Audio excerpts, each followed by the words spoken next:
Yeah. Let's not get an obviously chiseled dude who's really cool, like Stallone. Stallone, yeah. Seagal's cool, but just like, let's get a guy you'd see, like McClane, who looks like he's drunk and somebody's stepdad. And chest hair coming out the top of a wife beater. Yeah. Huge scars. On the shoulders, the good shoulder scar, And let's put them in a situation where it's questionable whether or not they could handle this. And Die Hard, of course, did a great job of that. But, like, a lot of action movies are coming out with that thing. With that. Right. Our hero has no chance. Yeah, throw the hero in a situation that he's uncomfortable with, in a surrounding that he's uncomfortable with, and Die Hard set that. And I mean, Under Siege, Casey Ryback's a SEAL. I don't know how much actual ship time he's seen since he was a SEAL previously. Only cook time. Only the ship time. It seems to be right. The movie's pretty loose on it. Sure, but it seems to be he worked for the captain. Right. After he punched his commanding officer on the SEAL teams. Yeah. He worked for the captain on anything. So we don't know where the captain's been, but wherever the captain was, Casey followed. And Casey's worked in the kitchens, and he's really enjoyed it. So in that sense, he's not as maybe unprepared as McClane was. Sure.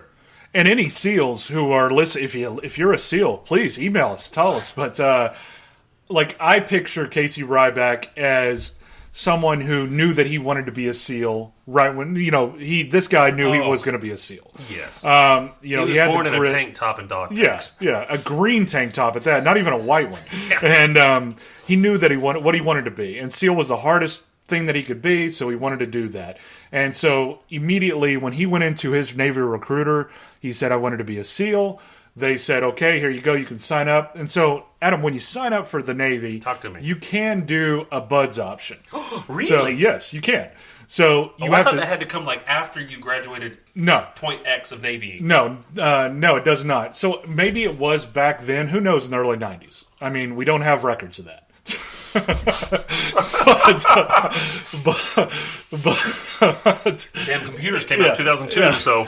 Okay, but let's say that you're in the Navy that I was now. So when I enlisted in '99, and I went into my Navy recruiter, I could sign up for the BUDS test. So I could take my BUDS test at boot camp. So I would also have to take it before recruiting or before I sign my contract. I'd have to sign up, take my test, take my Navy SEAL physical test, and then I would go into boot camp. I would have to take that again at boot camp, pass that, and so you have to pass boot camp. Pass boot camp. Right. And it's the same Navy SEAL test, the standard test. I mean, it's hard still, but you have to. It's the same standard test you would take either way. And then afterwards, once you pass that, then you sign a contract that you would still right after boot camp and your A school, which is your designated rank, whether you're a machinist mate, a gunner's mate, bosun's mate, you still have to go to school for that. So immediately after your school, your first deployment would be to BUDS. You're automatically in BUDS. You're not going to a ship to wait it out. Fort Wayne or anything. No. You're going to BUDS. You're going to Coronado, San Diego. You're in BUDS, and you're immediately starting SEAL training. Great. And you're 6 months of BUDS. I believe it's 6 months now, 8 months maybe. But in that time, you're immediately going into it. So you don't even have to go to a ship. But if you wash out, you ring out, then you're going back to the boat. So, but back to our story. If you don't know what ring out means. Yeah, so of course, I think everybody's seen G.I. Jane, right? That's the all-tell SEAL movie. I don't know. I'm just kidding. Seen G.I. Jane, but basically, at any point you could ring the bell. Yeah, any point you ring the bell 3 times, you're out. You're out, and apparently you're treated very well after you ring it. Oh yeah, you get you could be hot coffee. You could be at any phase during SEAL during BUDS, and immediately then they cover you in a blanket. You're set.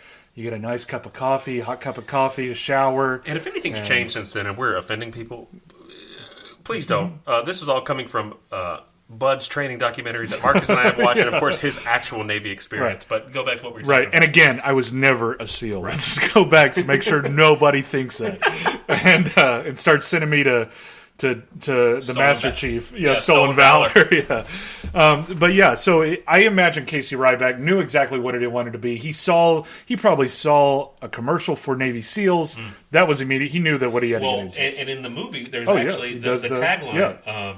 It's not a job, it's an adventure. Not a job, but it's an adventure. Yeah, which is a loose sort of translation of what the actual tagline was.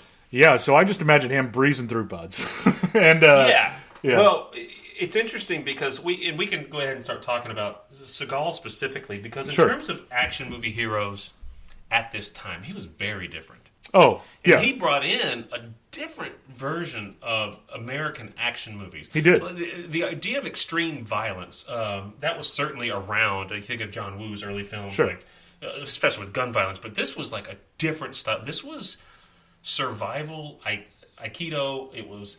I'm going to take your eye out with my thumb. Right. I'm going to show so many compound fractures. It's going to blow your mind.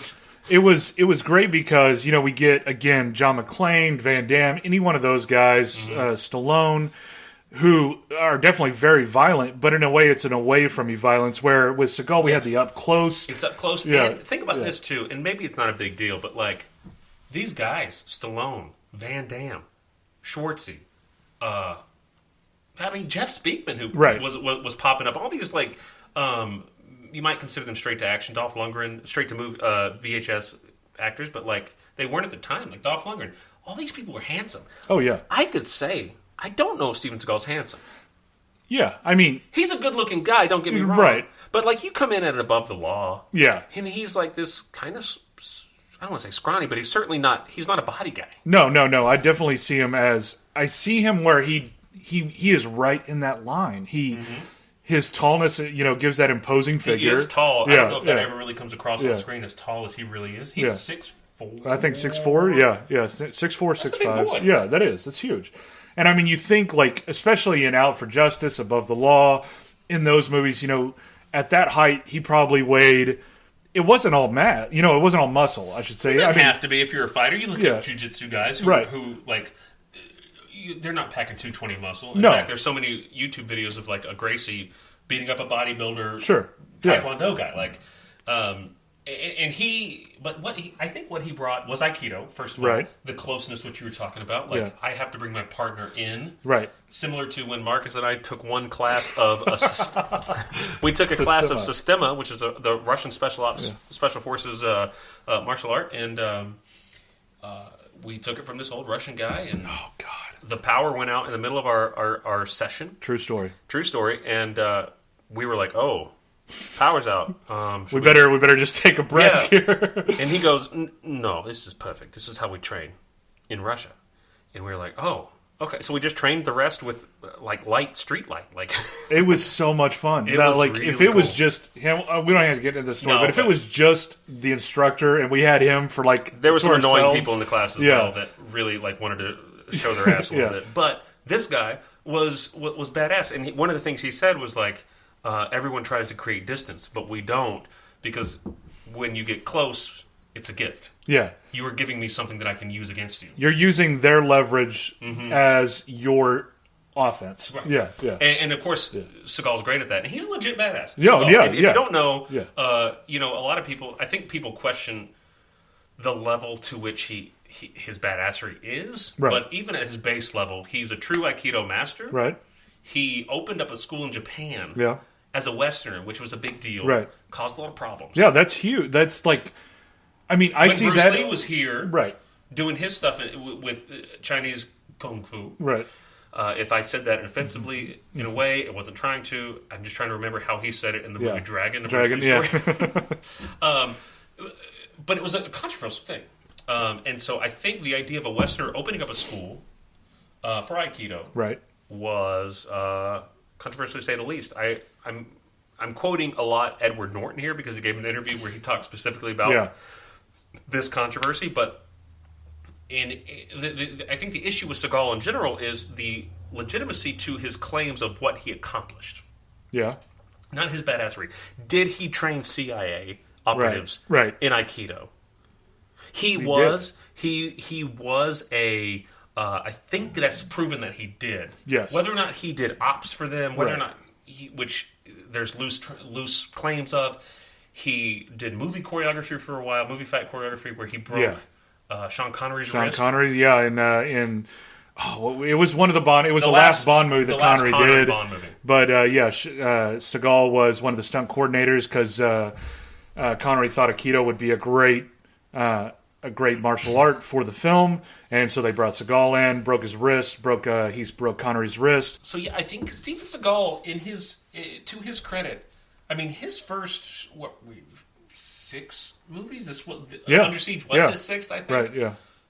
He was it. I mean, he was making badass, like, unique, new. I remember watching them as kids and being like, it was the only action movies I would watch where I would be like, oh, right. Like I would like cringe at the violence. I'm not going to cringe at Van Damme's 7 foot in the air helicopter kick. I'm going to be like, oh my gosh, that's so cool. But as a kid, I'm watching this elbow come through this man's arm, and I'm like, It was like a horror movie. Yeah, like Out for Justice. I remember just being scared to watch that movie. Was it Out for Justice or Mark for Death? Oh, excuse me, Mark for Death. Sorry. Yeah. So Mark for Death was, in some of the research I did, it was referenced to a lot of people as a horror movie. Right, yeah. And it's, just like Adam said, it's, you see Van Damme, you see... There's a style to them that is like showy. It's a Hollywood style, and then it's like you get in close with a compound fracture of the elbow, and it's just, and it's nasty. You see somebody's leg get contorted, and that's like crazy cool, but at the same time, as a kid, but he would do even beyond the compound fractures, which of course he's known for. He would do, like, I remember, was it Above the Law where he fought Nick? No, Above the it was Above the Law. Which was the one where he fought the mafia guy Nico? Out for Justice. Yeah. So in that, he busts Nico up with like a pool ball, right, a cue ball. Yeah. And I'm just like the violence he would resort to outside of the violence of like breaking was still like different. Sure. It wouldn't be like, I'm going to take the pool cue and I'm going to use them as like keto sticks or collie sticks. And I'm going to do the whole Jeff Speakman thing. No, he was like, I'm going to take this random object and just bash it into your face until your teeth fall. Right. And as a kid, God bless my mother for letting me watch this, but like I just remember being like, oh my god. Yeah. And to this day, I don't know if it's because of the Seagal movies, I have trouble. Like, I can watch pretty gory things and like understand the disconnection of it, but like if there's a compound fracture, if there's a break, it's kind of my like, oh. Yeah. Yeah, it's so cool to, like, I think that as far as it definitely set me on another trajectory. The world needed the United States or whoever, we needed Seagal at that time. We did. We needed a different thing. Beautiful. Yeah.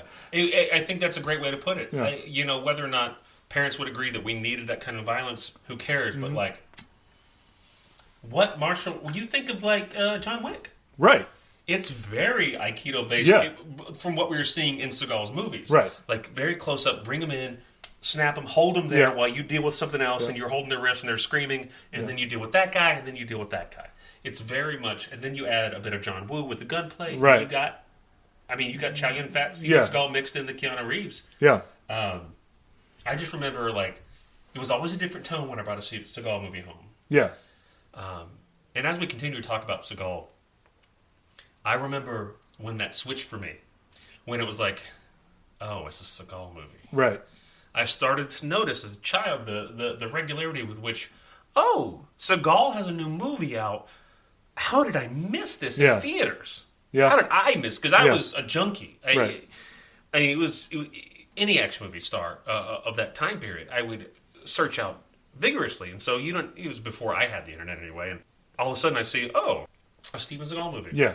Pretty sure I saw Under Siege 2 in theaters. But after that, what is the On Deadly Ground? On Deadly Ground, I might have seen that one in theaters too. But like, even that one, I remember watching that in theaters and was like, oh, I'm just not... Right, yeah. It's not... Pardon me, Stephen. It's not good. Right. And after... I mean, even Under Siege 2, I love going back and watching Under Siege 2. I don't mind it at all.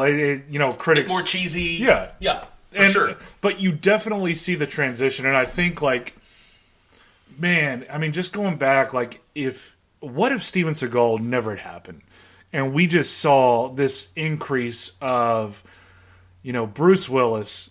I mean, even, no martial arts whatsoever. Mm-hmm. But I mean, like, let's say we saw, Van Damme, Schwarzenegger, Bruce Willis, all these guys, just the trajectory rise in that type of style that they were doing at that time. And I think, like, once Seagal came in, it just set like a new baseline, and it brought everybody back down. And then everybody figured, okay, well, whoa, now we have to start doing this not so sensationalized,